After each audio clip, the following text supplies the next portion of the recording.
Di pantai sejuk Pasifik, tiba-tiba tiup panjang bergerak dari pasir basah. Barulah jelas, ini geodak molaska dui cengkerang laut. Ia hidup jauh di bawah pasir, bernafas di laut dan kekal hampir tidak kelihatan. Ia sering disangka makhluk aneh. Geodak adalah penghuni sebenar pantai kita. Ada yang hidup lebih 100 tahun.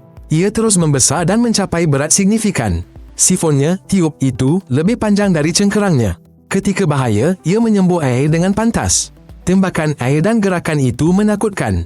Ia seperti makhluk asing keluar dari pasir. Padahal, ia hanya penyaring biasa. Nelayan memanggilnya paip hidup. Saintis pula menyebutnya geodak. Geodak kelihatan seperti badan padat dan lembut dalam cengkerang pendek. Ia mempunyai sifon 2 saluran besar menyerupai lengan hidup. Di hujungnya ada 2 bukaan. Satu menyedot air masuk, satu lagi mengeluarkan air.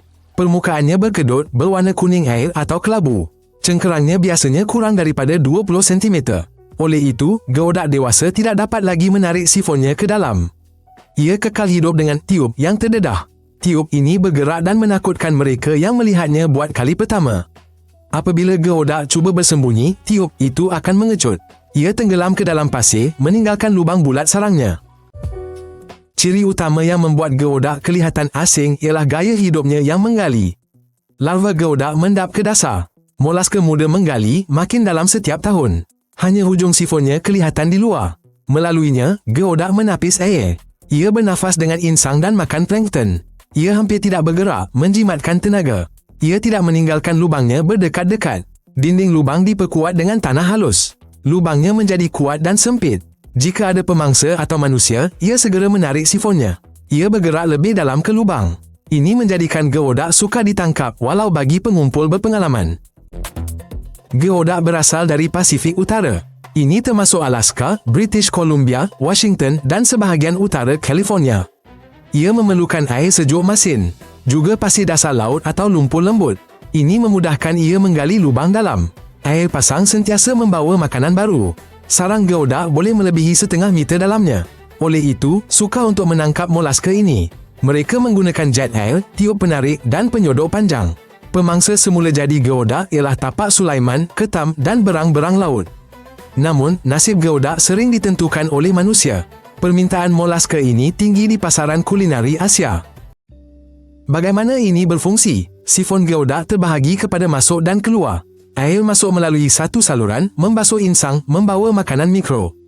Ia keluar melalui saluran lain. Insang geodak serentak bernafas dan menapis ampaian. Ini seperti pam dan penapis dalam satu. Metabolisme perlahan dan hidup tanpa banyak pergerakan membantu geodak jimat tenaga.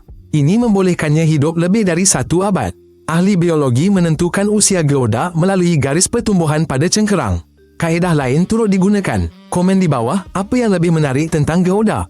Jangka hayatnya yang panjang atau penampilannya? Geodak diselubungi pelbagai mitos. Di Asia, ia hidangan istimewa yang mahal dan sering digelar kerang gajah. Ini menjadikan geodak kelihatan seperti raksasa berbahaya dalam video tulak. Namun, ia sebenarnya penapis yang aman. Geodak tiada racun atau taring, tidak menyerang atau menggigit. Risiko sebenar baginya ialah penuaian berlebihan dan pasang merah toksik. Dalam keadaan ini, kerang mengumpul toksin plankton semula jadi dan pengumpulannya dilarang sementara waktu. Nama geodak berasal dari bahasa Lushootseed berbunyi Guido. Penerangan saintifiknya dibuat pada abad ke-19. Geodak diketahui berumur panjang luar biasa. Ini memicu minat dalam pembiakannya. Ladang di AS dan Kanada kini membiak geodak untuk pasaran China dan Jepun. Bagi saintis, geodak model penuaan perlahan. Ia juga penunjuk hidup ekosistem pantai. Air biasanya lebih bersih di tempat geodak hidup sihat. Aneh rupanya, tetapi asli di laut kita. Geodak membuktikan alam bumi lebih cerdik dari fantasi manapun. Kami akan terus menampilkan jiran-jiran aneh yang lain. Ini adalah saluran makhluk bumi. Langgan untuk melihat lebih banyak penemuan menakutkan. Jumpa lagi.